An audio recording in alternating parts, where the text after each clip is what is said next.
Om Tava Kathamritam Tapta Jivanam Kavi Biriditam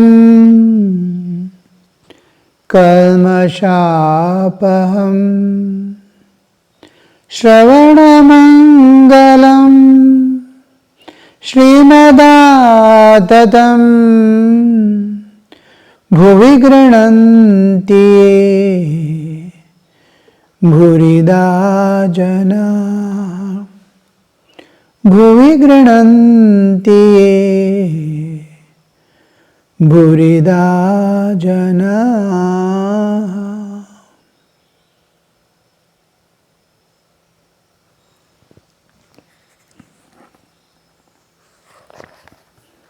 We are entering into a new chapter, chapter 20, Rules for Householders and Monks. Two important sections of the society. One is who renounce the world to uphold the dharma, the laws of nature. In Hinduism, monasticism is entirely of a different nature. It is where a sannyasi is called parivrajaka, parivrajana, moving about, moving around, moving about, moving around, parivraja. Vraja is moving about. Now, around what? Around God. In the world that he sees after renouncing the world, he is not renouncing the world as it is. In the world, there are two aspects of the world. One is the spiritual world, of love, compassion, of kindness, of humility, of purity, and to see divine everywhere. And the other is becoming small, bodily oriented with self-centered and selfish living, with small family and limitations. But in Hinduism, living a family life also is made in such a way it is path to God. Those who renounce, where through renunciation they are going to reach the same end a householder is made to reach. One is passing in and through the experiences of the world. The other is avoiding the experiences of the world and passing. Both people's end is same. They are going to meet in the same realm of spirit. The one is called Pravritti Marga, the other is called Nivritti Marga. Both have rules. Householder has rules. Why? He has to reach the goal. Monks have the renunciates, they have the rules. Why? They have to reach the goal. The monasticism is not for monasticism, but for realizing God. Householder's life is not for householders being a householder, but to reach God, to transcend the nature and go. They are passing through the city, the other is passing through the bypass road, which avoids the city and goes. Now both are going to meet in the same end, but through different routes, and both have the rules. Sri Ramakrishna is mentioning how to live in the world as a householder, transcend all the limitations and all the obstructions or internal or external nature that is binding them, how to transcend and reach the transcendental realm of everlasting bliss, peace, love, absolute. To the monks, renounce the world. Having renounced, see that you are not dissociated, but cultivate dispassion from the world. Love the world, serve the world, no expectations, no relationship except in spiritual relationship. We are all children of same God with different duties and responsibilities. So, as a sannyasi, in the eye of God and in the eye of nature, what does the nature and God expect a sannyasi to be? To run away into the forest, to live a solitary life like all other secluded beings or animals, or there is a way to live?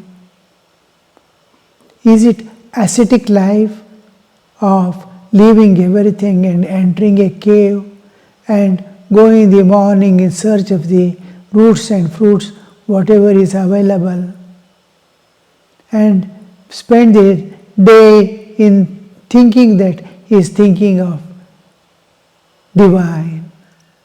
Is that the life of hardship, of starvation, of bodily torture, mortification of body? Is this the life of a sannyasi? Or is it something else? Here according to the time changing, the rules and regulations of monks and householders go on changing. This is called smriti, but Vedas remain the same, unchanging. It is constant, constantly giving light. There we see a new understanding. Sri Ramakrishna, when he has come to the world of modernity, in the view of the upcoming force of materialism, Sri Ramakrishna God has already incarnated in the form of Sri Ramakrishna to give that message, how to live in the world, what are the duties. First thing is, don't limit God, don't limit yourself. God is infinite and eternal. He can be anything. Never say God is this and not that.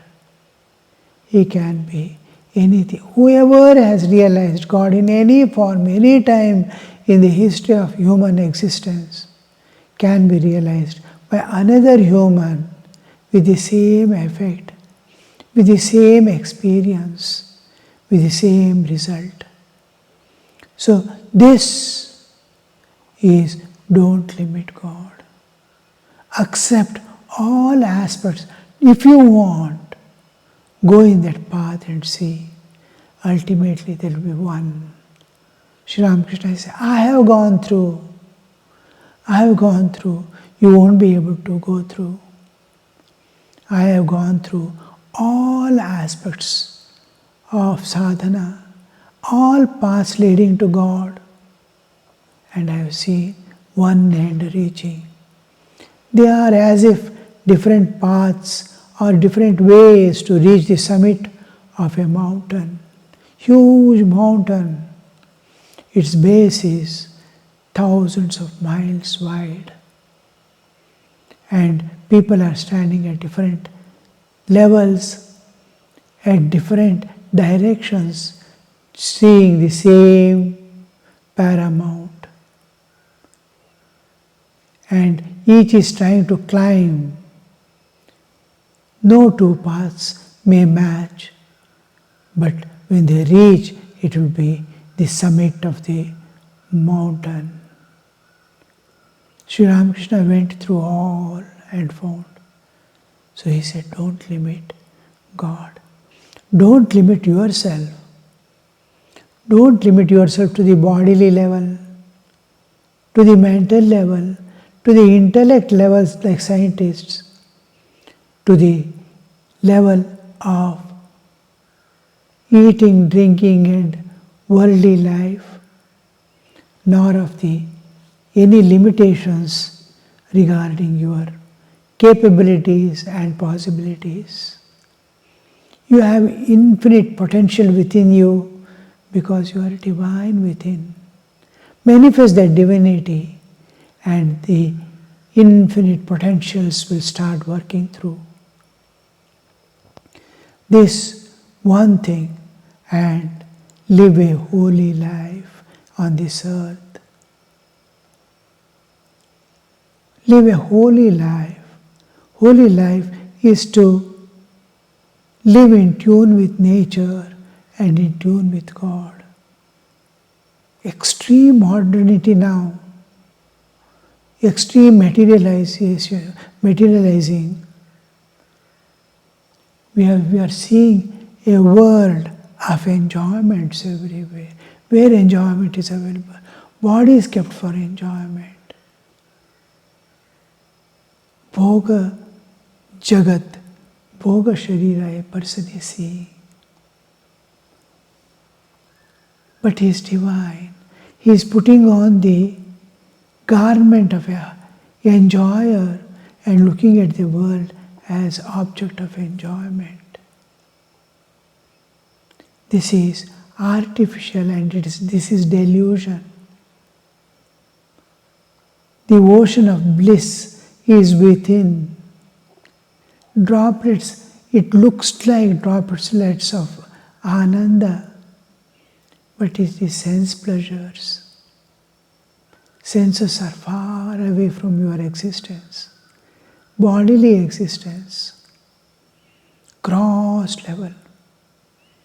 And the sense enjoyments, Shabda, Sparsha, Rupa, Rasa, Gandha, all are external. The same thing, the same senses are going to perceive when they are turned inward and taken into the inner and inner apartments. As it goes, it gets purified. Without purification, it cannot penetrate. So goes the inner movement of inner penetration and reaching the inner layers of existence. This journey, inward journey, as we go deeper, we will see again the infinite appearing. So Sri Ramakrishna wants you to know not to limit you because you are divine. Similarly, to live a holy life here, try to see everything in the eyes of a devotee, eyes of a jnani, eyes of an enlightened soul. Everything divine, everywhere divine. Divine is staying divine. Now, a person from whose consciousness the world of enjoyments, world of the deluded view of common man to see the world of enjoyments and himself being an enjoyer of those, that delusion falls off. When that falls off, he is able to see the divine everywhere, himself know the divine. And when this dropping away of the worldliness and worldly view from the person, it's called sannyasa. A sannyasi is one who is moving about not in the world. All people are seeing he is moving about in the world. He is taking bhiksha from that house. But he is moving as divine in the ocean of divine. Parivrajati. He moves. He is moving in God, as God, untouched by the world. He is seeing God everywhere, seeing divine everywhere. He is aware of his own divinity, and then he is enjoying the company of divine within. This is sannyasa. So, in the life of a sannyasi, he should, even by mistake, should not see world or worldliness. A householder has a different thing. Try to offer all the activities as a worship unto God, because you have duties and responsibilities to discharge, and do all this as a worship unto God. And whatever you possess, know it to be belonging to God. You are only a trustee taking care of it. Tomorrow you have to leave and go to the next caretaker, whether it is children or property or money or any material. All things, including your body, you have to leave and go. So before you hand over it to the next person, at the time of death, see that it belongs to God. I have to leave one day and go, and it doesn't belong to me. But I have to take absolute care because it doesn't belong to me. It belongs to the Lord. I have to take care of it because I love Lord. It belongs to my lover. So I have to take care. And it is kept in my possession to be taken care. Never to say it belongs to me. Whether it is car or house or children or intellect, even intellect. I am able to love someone. That capacity to love, nothing belongs to me. I am able to walk, do actions, work. A day comes I will not be able to do this. When we are lying down on the cot in the old age, unable to get up and stand, then we will know whose power with which I was working. Whose intellect was that which was working? You will see it belongs to God. Nothing belongs to me. So, if anything belongs to me, I need not leave any time. But what all you leave at the time of death, including body, all that belongs to God, and you are only a caretaker. So this aspect, now Sri Ramakrishna is making you to go in pure spiritual path, attain. The ideal is you have to realize God, help others to realize God. Sri Ramakrishna's path is path of harmony. Don't try to make alterations here. It will revolt. Whatever things, in whatever state, whatever is there, let it continue. You build up a harmony with all things. Don't try to change, you can't change. You can't change a child's attitude. At the age of 2 years, he decides what he should eat, what he should not eat. What can you do? You can't change anybody. You can't change the situation of this world. You cannot change anything of the time or space. Just be an observer. You have been brought here to work out your karmas and evolve. So work out your karmas and evolve. That's all the path. So we will enter into the text. Sunday, March 9th, 1884. Time is passing. Sri Ramakrishna was sitting in his room at Dakshineshwar with many devotees as usual.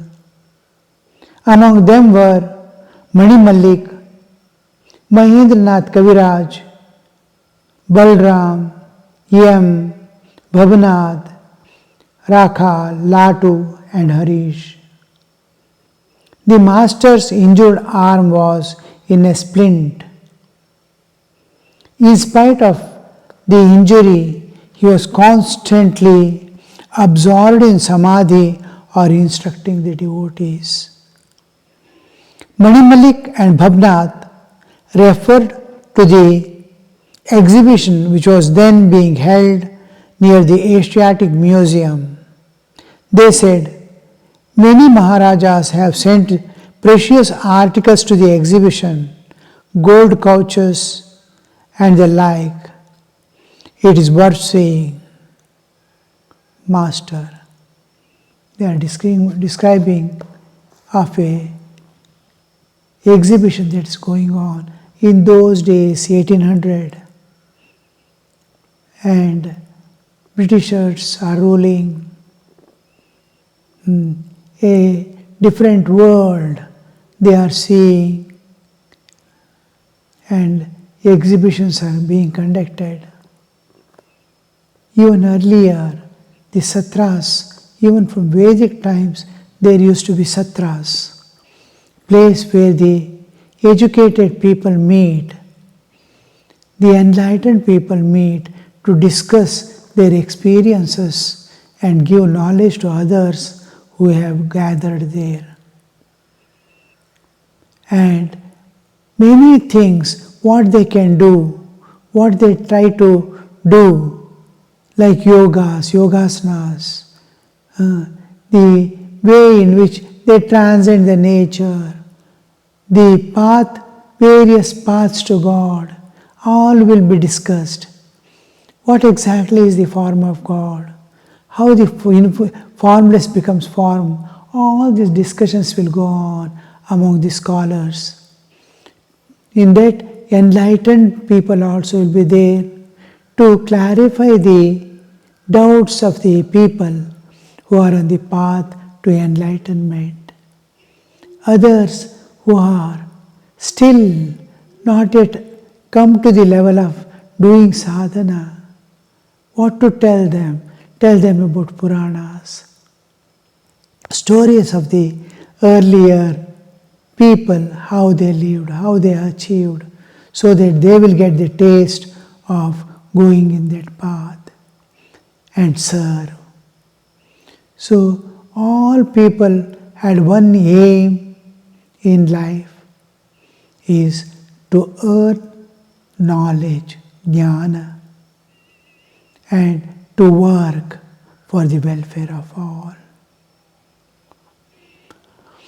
Now Mani Malik and Bhavanath refer to the exhibition, Master, to the devotees with a smile. Yes, you gain much by visiting those things. You realize that those articles of gold and other things sent by Maharajas are mere trash. That is the great gain in itself. When I used to go to Calcutta with Hriday, he would show me Viceroy's palace and say, "Look, uncle, there is the Viceroy's palace with big columns." The mother revealed to me that they are mere clay and bricks laid one upon the other. Now look at this, Sri Ramakrishna. All are interested in seeing the glory of this external world. But Sri Ramakrishna is in and through that. He is trying to awaken the eye of wisdom, eye of discrimination. There are various ways of looking at this world. We saw in what all ways people look at this world. Just we began today's thing with that view. There are people who look upon this world as object of enjoyment, and themselves are the subject of enjoyment. They are going to enjoy this world.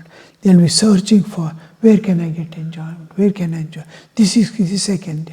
This is within my range, within my approach, within my access, or within dharma or adharma. They are seeing a world, deluded vision of this world, altered vision, distorted vision. Now, some people are there who are seeing a prosperous life, a life of prosperity. I can work here, I can gain money, I can gain prosperity, I can gain name and fame. Then some people are there, we are worried about the peoples and sufferings, the changing climates affecting the life on this earth. How can I help? Who does need help? In what way can I help? He is filled with compassion. His eye is different. There is people who have read scriptures. They are struggling to see this as a playground of Divine Mother. Now and then they are able to concentrate a little. Oh, this is all Mother's play. Next moment, the truth, the world looks like a reality, and Divine Mother, explanation of Divine Mother as manifested universe will slowly vanish away. Divine Mother herself vanish away from the mind. This world again shines forth in its own Maya imposing existence. Then there are the enlightened who are seeing Divine everywhere, God everywhere. This we see happening everywhere. Now Sri Ramakrishna is awakening eye of a sadhaka. He is aspiring for God. He wants to go in the path of spiritual life, adopting spiritual life, and reach the goal. To them, you cannot avoid the world. You have to live in the world. You have to move about in the world. Then adopt this path. Hold on to this way. Sri Ramakrishna is showing how to cultivate the eye of Viveka, Viveka Drishti. You are a sadhaka, you are not attained anything, but try to awaken this Viveka Drishti. Om Shanti Shanti Shanti Harihi Om Tat Sat Shri Ramakrishna Arpanamastu.